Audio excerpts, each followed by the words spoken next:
So I arrived in Kampot last night, and late last night I got in, and this is my hotel that I stayed at. It's called the Emerald Residence. From the street it looks quite nice. I walked in here and there's the front office.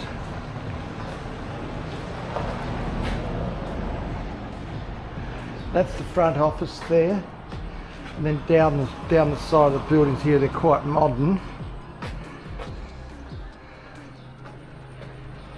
It's just only 2 stories high, one ground level and one upper level, and it looks like there's only probably about 20 to 24 units here.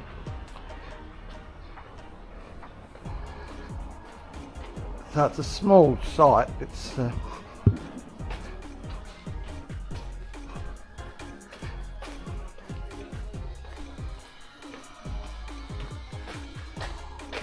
and there's the outdoor setting.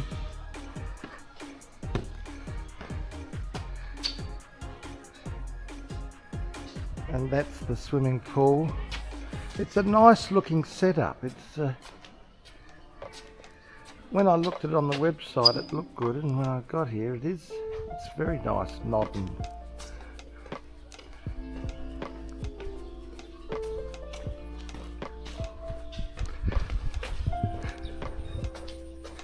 You walk up here, you walk up to the steps here, and the people working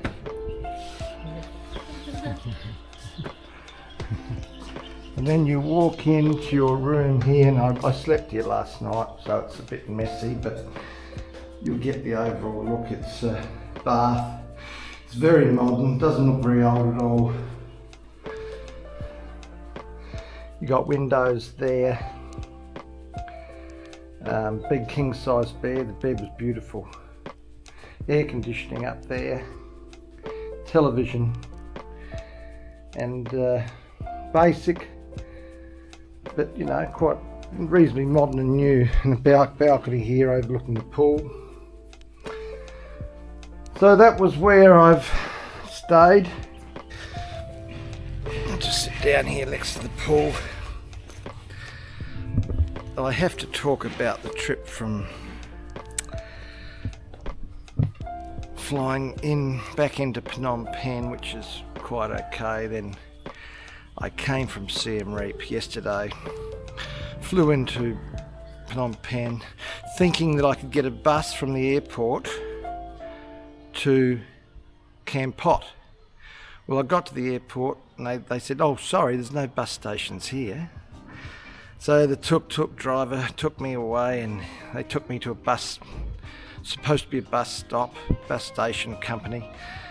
And I went there, and this was a mess up. They said, yes, we can do it. There's a bus leaving in 20 minutes, $25 US. It'll be a VIP minibus. So I thought, oh, okay, good. So we're waiting there on the side of the road. And I waited, and the bus didn't turn up, and I said to the guy, what's happening? And then they said, oh sir, look, you'd have to go to another site. We'll get a tuk-tuk and we'll take you to another bus site, and I'll pick you up at another area.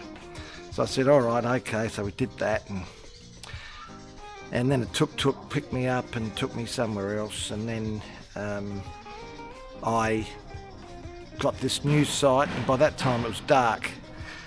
And I had to wait another half an hour, and then finally a bus arrived. It was an old Toyota Hilux, Hi-Ace, and we start setting off, and it's dark, and we're heading on from Phnom Penh to Kampot. Well, I don't recommend it for anybody driving at night on that road.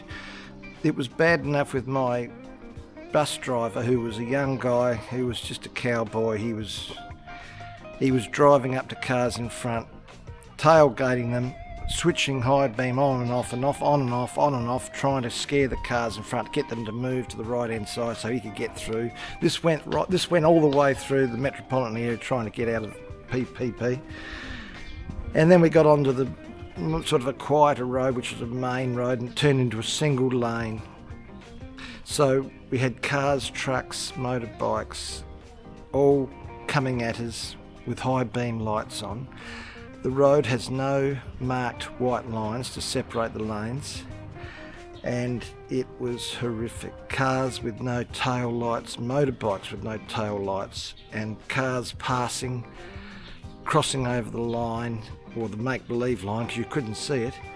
And I thought, oh my God, this is out of my control here, but this is a bad mistake. Anyway, somehow we made it. And I've never been so worried on the road ever in my life. But we made it here. And then the bus driver, I said, look, I paid this. They said you'd drop me to my hotel.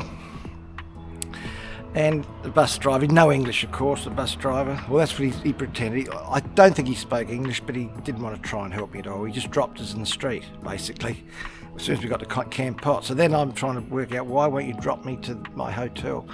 Anyway, that wasn't going to happen. So there I am again, another tuk-tuk, trying to find this hotel. So that took another 20 minutes, because the tuk-tuk didn't speak English either. So I finally got here and checked into my room, and that was a horrific trip here. I'll never do that again on a Cambodian road at night, travelling in a vehicle, because the road rules were just non-existent. It was dangerous. Anyway, I got here, I check into the room. The room looked nice, as I just showed you on the video. It's modern, it's nice features, everything's good. But got in there, the fridge wasn't working. No cold water. I wanted to have a shower. No hot water. Turn the air conditioning on, that's okay, the air conditioning was good, the bed's beautiful, everything's nice. 3:30 in the morning the air conditioner stops working. And these rooms really heat up for some reason, they really heat up quickly. So 3:30 in the morning, there I am.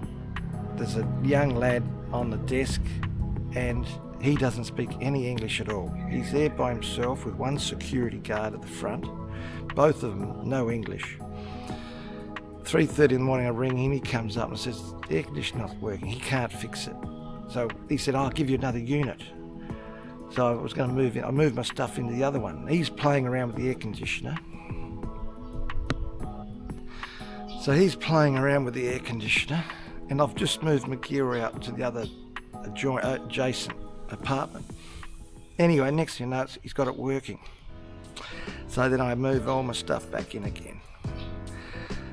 So that was last night, and I got very little sleep. But I'm just thinking about this. Now I've got up this morning and I'm sitting by the pool here, and the cleaners come in. There's 4 of them here, young people. None of them speak English. They're running a hotel here. You try and talk to them, none of them can understand what you're saying. I just can't work out how people can operate and own a hotel complex and have somebody working on the front desk who's got no English. It's not their fault. I've just spoken to 4 of them. They're good, you know. I'm laughing with them. They don't understand. They're trying their best, but it's no good getting mad with them, because the fact that they're trying to do their job and they can't speak English, well. So anyway, I've said to them, this is what happened. I've told them the problems last night, and they're nodding their heads, and you know, I mean, there wasn't even proper toilet paper in the room. So I've talked to them about that, and let's see what happens today, whether anything can be improved. I'm here for 3 nights. So the pool's not. I said to them, what about the pool? And they said, yes, good. But the pool, I'm looking at it, it's very murky, it doesn't look clean. And guess what? I get up this morning, I said, am I the only one here? And they said, yes. All this complex here, they're all empty except for me. So the website that I went to check on this hotel, I went out last night trying to find somewhere to eat. Walked out on the street, it was like a ghost town. The restaurants are a fair way away, you got to walk. It's a 10 to 15 minute walk to get to a decent sort of a restaurant where I had something last night when I got in. But yeah, it's not looking good, I'm afraid, for this place. There's not much I can do. I've paid my 3 nights accommodation here, so I'll just have to grin and bear it, I think, and hopefully things get better. But you know, the room itself, the bed is superb, and the television. Yeah, that's the other question I tried to ask the young bloke last night. Where's the television stations? And he's messaging somebody on his phone. I said, can I talk to the big boss? And he said, oh no, you can't talk, boss. And he says, oh, there is no television stations here. It's only YouTube on the television. So, you know what I mean? It's very, very not good enough. It's really not good enough. And what do you do? Anyway, that's my little story about arriving in Kampot last night. Today I'll get out and have a look around and see what's here, but I'll keep you posted.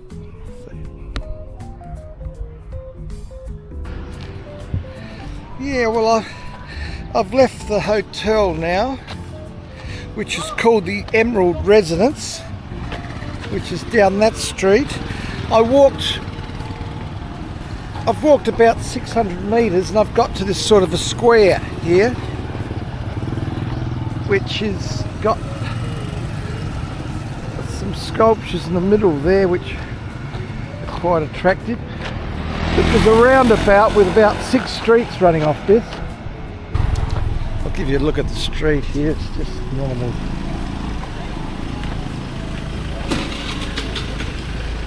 The other thing about my hotel last night, there's no tuk-tuks out the front because it's outside the sort of the busy area of the city. The tuk-tuks don't go there, so you've got to walk, which is unbelievable because when you come to Cambodia, you get a tuk-tuk every 2 minutes you walk. You'll find 2 or 3 that want to give you a lift. So I'll keep pushing on, see what I can find. Aha, I've just kept walking and I've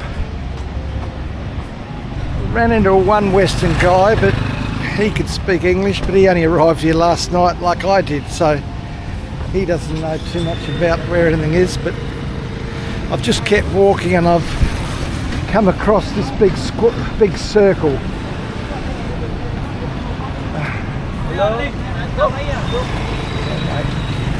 I've come across this big circle here which looks like it could be a very major point of the city, and there's another park over there.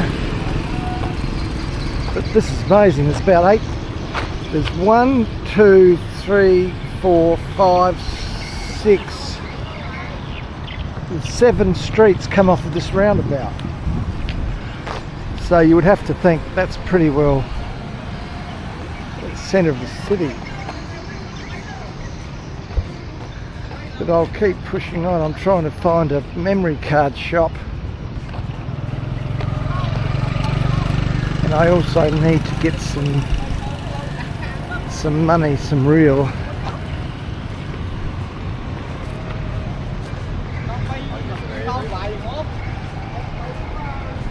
Oh look, it's things are never as bad as what you think sometimes.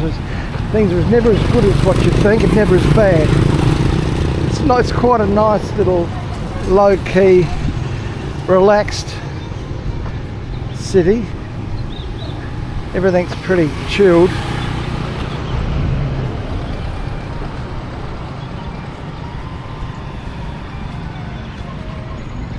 I've seen quite a few tourists getting around, most of them on motorbikes and push bikes.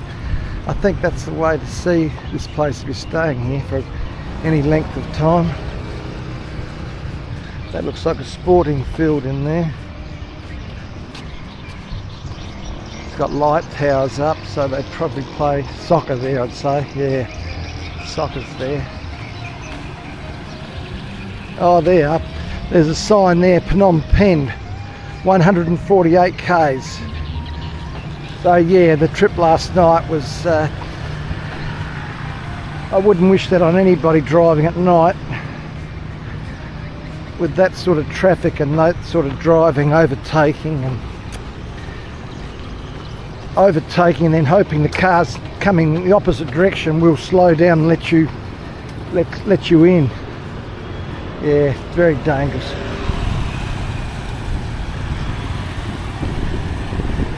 Now that looks like another main sort of shopping street, but I haven't found the area where all the major buildings are, the office buildings and the banks and that sort of thing.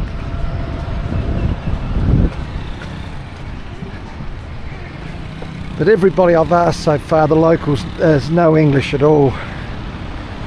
So,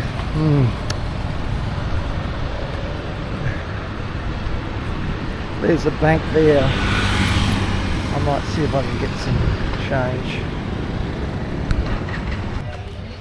I don't know where I am, but I've just come into an area here where it's, gee, there's a lot of restaurants and bars. Everywhere you look, there's just all bars and restaurants. Nice little setup they've got here.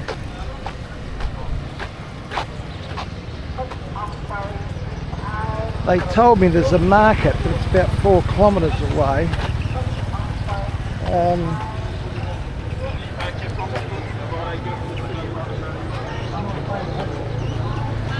Yeah, I'm struggling to find my memory card.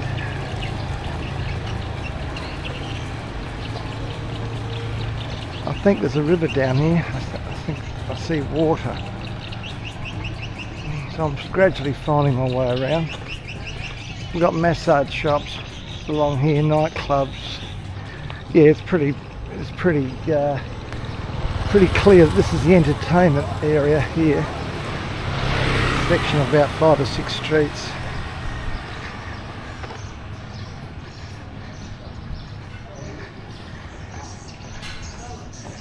Yeah, it just goes to show you my hotels is too far away. It's too far off the main track. I made a mistake there. I should have done more homework on it. I think it must have been a bit misleading. I normally read the reviews, but there were some good reviews and there was a couple of really bad ones. I should have taken note of them. Yeah, so there's the river. People sitting down here. It's a nice part of town here. A lot better quality of restaurants and dining.